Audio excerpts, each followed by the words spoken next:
नमस्कार, वंदे मातरम। दोस्तों, स्वागत है आप सबका सैनिक पाठशाला में। आज के वीडियो के महत्वपूर्ण जानकारियों को लेके आया हूं। दोस्तों, एंट्री लेवल पे बड़ी आसान भाषा में आपको बताऊंगा। एक छोटा बच्चा भी आज का वीडियो देखेगा तो उसको भी समझ में आ जाएगा कि एंट्री लेवल पे है क्या चीज। साथ ही साथ 8वां पे कमीशन का कमिटी गठित करने को लेकर के मांग उठी है। जी हाँ, उसके बारे में बात करेंगे। 8वें पे कमीशन के जो वायरल होते टेबल्स हैं उसके बारे में भी बात करेंगे दोस्तों। और साथ ही साथ पेंशनर को OROP2 से भी ज्यादा का पेंशन बढ़ोतरी मिला। 20 जून को अभी पीपीओ जारी हुआ है, उसके बारे में भी बात करेंगे। तो जैसे आप बोर्ड पर देख पा रहे हैं, सभी विषयों के ऊपर आगे बढ़ते हैं दोस्तों। आगे बढ़ने से पहले दोस्तों, मेरा हमेशा की तरह आप सबसे आग्रह है, अगर सैनिक पाठशाला चैनल का वीडियो आप पहली बार देख रहे हैं या अभी तक चैनल को सब्सक्राइब नहीं किया है तो चैनल के साथ जुड़े रहने के लिए, आपसे जुड़ी हुई भरोसेमंद जानकारी को पाते रहने के लिए चैनल को सब्सक्राइब जरूर कीजिएगा। चलिए आगे बढ़ते हैं। सबसे पहले दोस्तों, एंट्री लेवल पे को आसानी से समझें। बड़ी आसान भाषा में आपको समझाता हूं। मान लीजिए एनरोलमेंट का डेट, आप कोई ऐसे पेंशन आ गए आप, लेकिन आपका मान लीजिए भर्ती की तारीख थी 1 जनवरी 2003। 1 जनवरी 2003 को आप भर्ती हुए थे और आप जब सर्विस में थे 1 जनवरी 2006 के डेट में आप सिपाही में भर्ती हुए थे, सिपाही रैंक में ही थे 1 जनवरी 2006 में। और आपका जो पेमेंट उस समय का, जो सर्विस में थे आप पेमेंट ले रहे थे, तो जो पेमेंट का फिक्सेशन आपका हुआ था 6,250 रुपए में।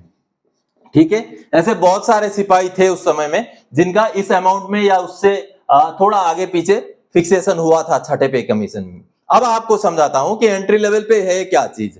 लेकिन जब छठा पे कमीशन लागू कर दिया गया तो जो रिक्रूट भर्ती होता था छठे पे कमीशन लागू होने के बाद, उसका मिनिमम जो बेसिक पे था वो था 6,460। आगे उसको इंक्रीमेंट मिलता था तो ऐसे उसका बढ़ता जाता था, लेकिन शुरू वाला जो बिल्कुल मिनिमम वाला था वो था 6,460।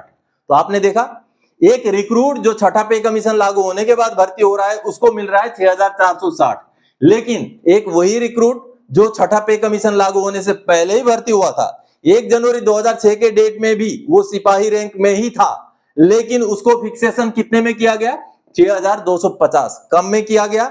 जबकि जो भर्ती हो रहा है बाद में उसको ज्यादा मिल रहा है। तो इसके ऊपर कोर्ट केस हुआ, बहुत कुछ होने के बाद 2021 में यह पैसा रिलीज कर दिया गया।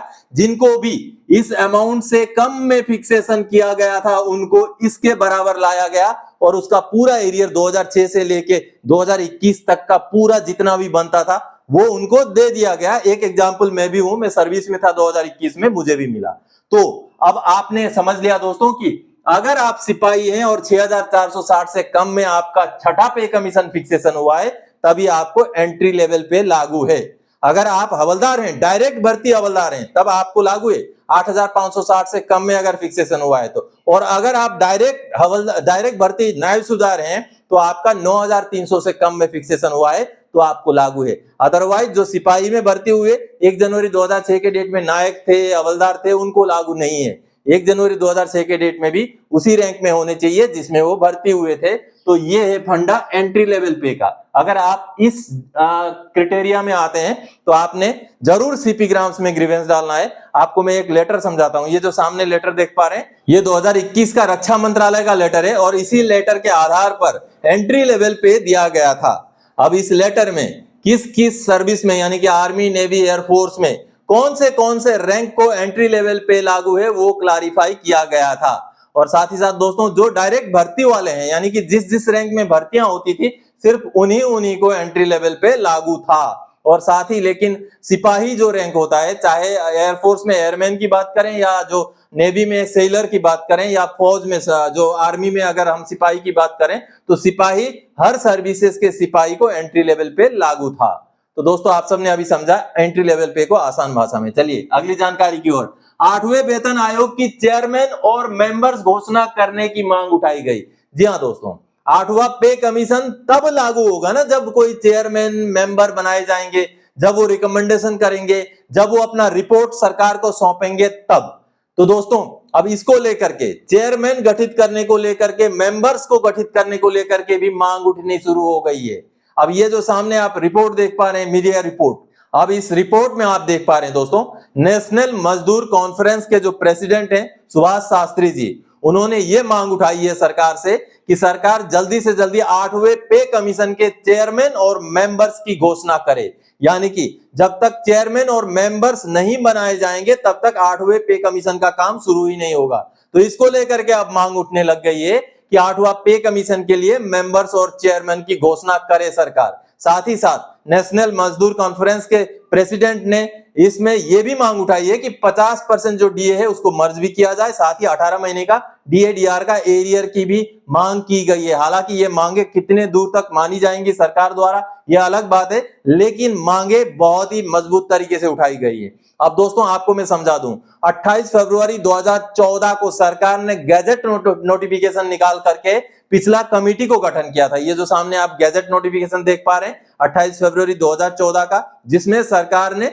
जस्टिस अशोक कुमार माथुर को चेयरमैन के तौर पर और श्री विवेक राय, डॉक्टर रथी राय और श्रीमती मीना अग्रवाल को लेकर के कमेटी की गठन की थी, 7वें पे कमीशन वाली कमेटी। और इस कमेटी को, सबसे महत्वपूर्ण बात है दोस्तों, इस कमेटी को एक समय दिया गया था कि आपको मैं चलता हूं, इसमें गैजेट नोटिफिकेशन के 5 नंबर पैराग्राफ में आपको दिखाता हूं। ये देखिए 5 नंबर पैराग्राफ में क्लियर लिखा हुआ है कि सरकार ने उस समय में पे कमीशन को जो है रिपोर्ट सबमिट करने के लिए इस कमेटी को 18 महीने का समय दिया गया था। लेकिन अभी की अगर हम बात करें तो 2026 आने में अब 18 महीना ही बचा है बिल्कुल। तो ऐसे में सरकार को बिल्कुल ही ना देरी करते हुए पे कमीशन गठित करके रिपोर्ट मंगवा लेनी चाहिए। पे कमीशन के जो भी चेयरमैन हैं, मेंबर्स हैं, उनको गठित करके रिपोर्ट जल्दी से जल्दी सबमिट करने के लिए जरूर जो है आदेश देना चाहिए, नहीं तो पे कमीशन 1 जनवरी 2026 से लागू होना मुश्किल हो जाएगा। जी हाँ, चलिए अगली जानकारी दोस्तों।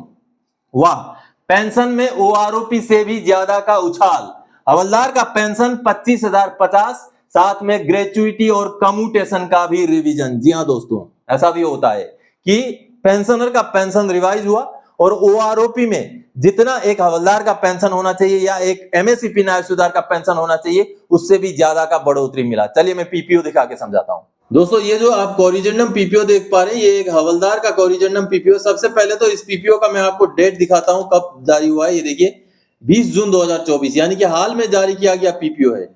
और इस पीपीओ का जो खासियत है दोस्तों, ये एमएससीपी लागू होने के बाद पीपीओ जारी किया गया। हवलदार रैंक के पेंशनर 24 साल उनकी क्वालिफाइंग सर्विस थी और उनको पता नहीं था कि उनको एमएससीपी लागू है। लेकिन जब पता चला, सैनिक पाठशाला के थ्रू से उन्होंने कार्रवाई किया, उन्होंने ग्रीवेंस डाला और उनको जाकर के ये पीपीओ अभी अभी हाल में जारी हो गया। अब दोस्तों उनका पेंशन बढ़ोतरी होकर के 25,050 रुपए हो गया है। तो जो भी चीजें परिवर्तन हुई हैं, जो भी चीजें बदल दिए गए हैं, वो मैं आपको थोड़ा सा दिखाना चाहूंगा। ये देखिए, इनका बेसिक पेंशन को 24,225 से बढ़ा करके 25,050 कर दिया गया है। उनका ग्रेचुइटी का अमाउंट भी बढ़ गया, 9,18,285 रुपए उनको ग्रेचुइटी मिला था, जिसमें भी बढ़ोतरी हुई और 9,51,650 रुपए कर दिया गया।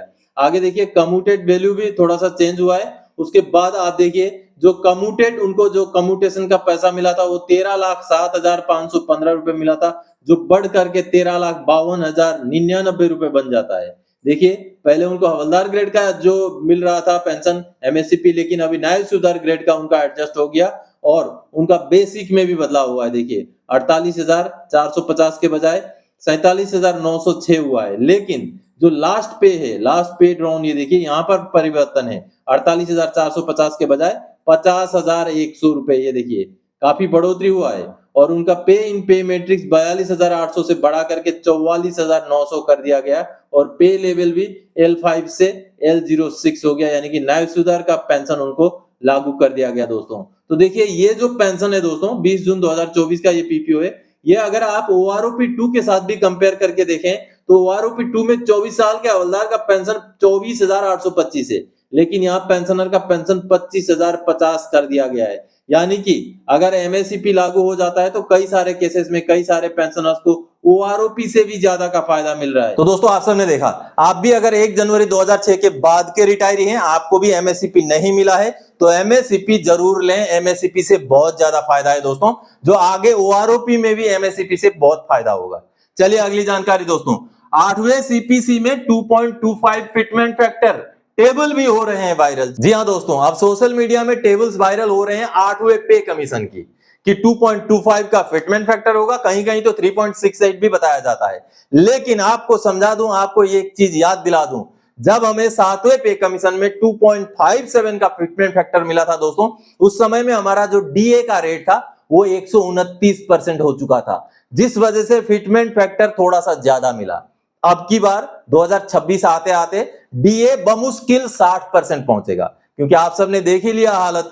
आगे अगला जो डीए हमारा जुलाई 2024 से लागू होगा वो मुश्किल से 3% बढ़ने के चांसेस हैं। तो इसी हिसाब से और 2 बार बढ़ने हैं, तो 2 बारी में अगर 4 और 3% भी बढ़ेंगे तो 4 3 7 और 3 10, यानी कि मुश्किल से 60% हमारा डीए पहुंचेगा जनवरी 2026 तक। तो ऐसे में हमें फिटमेंट फैक्टर 2.25 या 3.68 कितना दूर मिल सकता है, या आप खुद अंदाजा लगाइए। 7वें पे कमीशन में 129% जब डीए था तब फिटमेंट फैक्टर बना था 2.57, अब 60% है, आधे से भी कम है। तो कितना बनेगा फिटमेंट फैक्टर, एक आइडिया बना के आप रख लीजिए दिमाग में, और कितना उछाल हो जाएगा पेंशन या पेमेंट में, उसका अंदाजा आप खुद ही लगा सकते हैं दोस्तों। तो दोस्तों आज के इस वीडियो में इन्हीं जानकारियों के साथ आया था। आगे और कोई जानकारी देकर आपसे सरोकार रखने वाला विषय लेकर मैं फिर से हाजिर हो जाऊंगा।